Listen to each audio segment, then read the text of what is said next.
Make sure you guys share today's video for me on social media if you have not done so already. Any platform in which you desire, Twitter, Facebook, Instagram, you name it, it works for us. Just trying to get the word out there to some Bengals fans that aren't necessarily tapped into the things that we are doing here at Bengals Breakdown. We're, of course, trying to grow our channel. So help me out. Share today's video for me right now.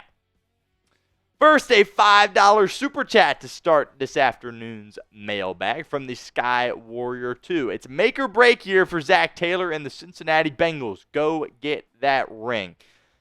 Totally agree with you, Sky Warrior. This feels like the biggest offseason in the history of the Cincinnati Bengals franchise, and I don't think that is being, I don't think that's hyperbole whatsoever. I think that is just the reality of the situation. I think things are in a good spot. You've heard some reports, some rumblings that Cincinnati is going to try to come to long-term agreements with not only T. Higgins, but Ja'Marr Chase and Trey Hendrickson as well. I think that certainly is a step in the right direction, and hopefully that can culminate with Cincinnati making a push in the playoffs. But as we've talked about here, you got Joe Burrow at that quarterback position. There is absolutely no reason you should miss the playoffs when he plays every single game. Can't happen. Needs to be fixed going forward. Appreciate your super chat, Sky Warrior 2.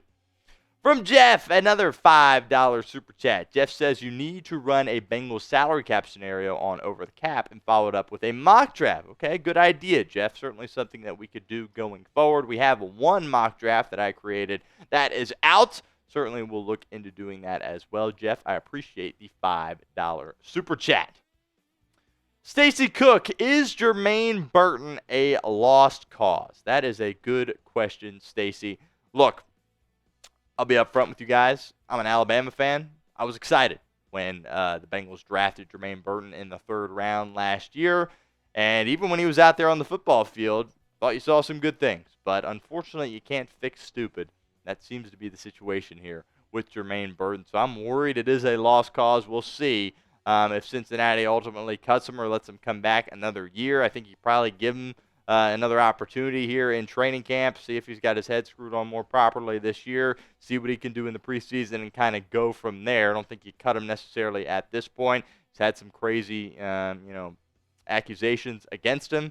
No charges, though, were pressed, so I think Cincinnati will probably let him stick around for a little bit longer, but I am worried that it could potentially be a lost cause. Your turn. Let me know in the comments section, what would you do with Germaine Burton? Sound off for us. Type K for keep or C for cut. This is the pinned comment of today's video, so if that ad comes here on YouTube, that's totally fine. Take advantage of it. Get down in the comments. Let us know what you think. Another super chat here, $10 from a real one. As far as the draft picks, they should go get them a good first-round edge rusher. Then in the 2nd round, get Harold Fannin Jr., tight end, and then also get Azeez Ojulari in free agency. Certainly interested in some of what you had to say there, a real one.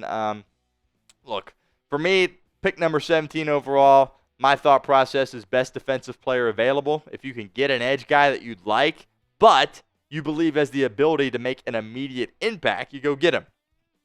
You don't want a repeat of Myles Murphy. You can't afford another project with your first-round pick. Can't happen. So if you believe that a guy like, Michael Williams, if he's available, James Pierce Jr., if he's available, Shamar Stewart, if he's available, Nick Scordon, just throwing out some guys, the green guy as well, perhaps could be available. If you think that those guys can come in and make an immediate impact, you take them at that edge rusher spot, because we all know that certainly that needs to improve.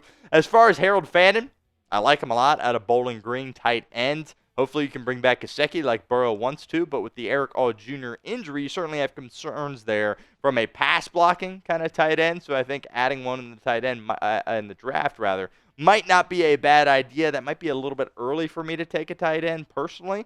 And then Azeez Ojulari, kind of to follow up the last part of your super chat there, a real one. Ojulari was a guy that I had interest in at the deadline. New York ultimately decided to hang on to him and did not deal him. So we'll see. He's a guy that really hasn't necessarily produced the way people expected, but he did come on strong at the end of last year. So we'll see if Cincinnati perhaps is interested in landing a guy like Azeez Ojulari. $2 super chat from the Sky Warrior 2. Joey Bosa and Khalil Mack to Cincinnati, please. Certainly some big times there, big time names there from the Sky Warrior, no doubt about that. I know Khalil Mack kind of has a decision to make whether or not he will continue playing football. Certainly a guy that I would be interested in. Joey Bosa, we'll see. Obviously, I'm sure he would like to come back to the state of Ohio, played his college ball at Ohio State. I think Chase Young, speaking of Ohio State, could certainly be a guy, a free agent pass rusher that you could be looking to land. I think you need to bring in some veterans on the defensive side of the football. You can't just hope to get a lot better via the draft. Got to bring some names in, and those aren't too bad names by any stretch of the imagination. We'll continue with our mailbag here in a moment, but do want to give a shout out to our friends over at Fanatics. Bengals Sideline Hats are available now for purchase. That link will be in the comments section and the description of today's video, chatsports.com/Bengals Sideline. Look, I've got a few of these myself. Love rocking them. Obviously, it is the Bengals offseason here at this point, but that does not mean you can't get some Cincinnati Bengals swag. Really encourage you guys to get over to Fanatics. Check out those Bengals Sideline Hats. And again, that link will be in the comments section and the description of today's video. My guy, CWT, do you want the Bengals to sign Jair Alexander and any other free agents of note? So, CWT, we did a video on Jair Alexander. I am high on Jair Alexander. Look, he only has played 7 games the past 2 years. That certainly is a red flag there with the injuries. But, by the way, he is not a free agent. The Packers would just have to move off of Jair Alexander. There are a lot of people out there that cover the team think that he is going to be released. If that is the case, I certainly do have some interest in Jair Alexander. There's some diva accusations with him, right? Maybe does he care a little bit too much about himself and not as much about his teammates? Certainly fair concern, but at one point he was viewed as the best cornerback in the National Football League, and he was the highest paid cornerback in the National Football League as well. I do have some interest in Jair Alexander if he became available. You don't know the situation with Mike Hilton going into free agency. He really is your only veteran there on the back end. And I certainly think you need to bring in a defensive back that is a veteran to help out that young room. Fernando, any shot Joseph Ossai returns? Ossai, of course, is going to be a free agent for the Cincinnati Bengals. And there probably is a chance. He had an opportunity this year to really make a name for himself. Credit to him for beating out Myles Murphy, right, the former #1 pick for the Cincinnati Bengals in 2023. But he's been here for 4 years.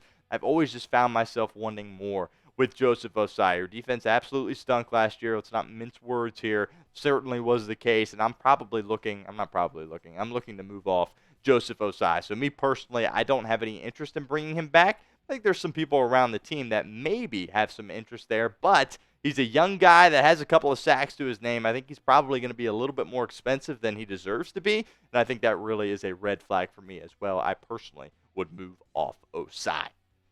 What would you do with Joseph Ossai? Let me know in the comments section. Type B for bring back or L for let leave. I want to know what you think. Get down in the comments and sound off for us. My guy, Tim Tyra, what do you think about trading T to Dallas for Micah Parsons? If we can't come to an agreement with T. It's interesting, Tim, but that's not going to happen. I think Micah Parsons technically is more valuable than T. Higgins.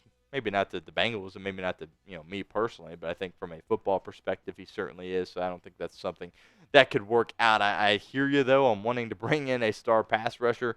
Boy, if you could put another star opposite Trey Hendrickson if he's coming back, that certainly would go a long way for your defense. Unfortunately, this is pretty unrealistic, Tim, and that's probably not something that I would go through either. I really, really want to make sure that T. Higgins is a Bengal next season. From Steven, do you think anyone will sign T and give up 2 number ones? No, I don't. Good question, though. So, of course, if T. Higgins is to essentially leave, right, the Cincinnati Bengals not in a tag and trade situation, a team would have to give up 2 first-round picks in order to make that happen. Look, you had to be a star quarterback in order to get 2 first-round picks, maybe a star pass rusher, but really to me just a star quarterback is the only position where you could think about giving up 2 number ones. I like T. Higgins a lot. Also, you got to keep in mind that you have to pay him as well, right? Because, he's ready to be paid at this point. So it would be 2 number ones and you'd have to pay him. Team's not going to do that. I consider that, I'm going to say impossible, but certainly highly, highly unlikely. If you are enjoying this mailbag, we appreciate you hanging out with us here at Bengals Breakdown. We will be doing these every single week all throughout the offseason. Don't miss out. Hit that sub button right now, youtube.com/Bengals TV.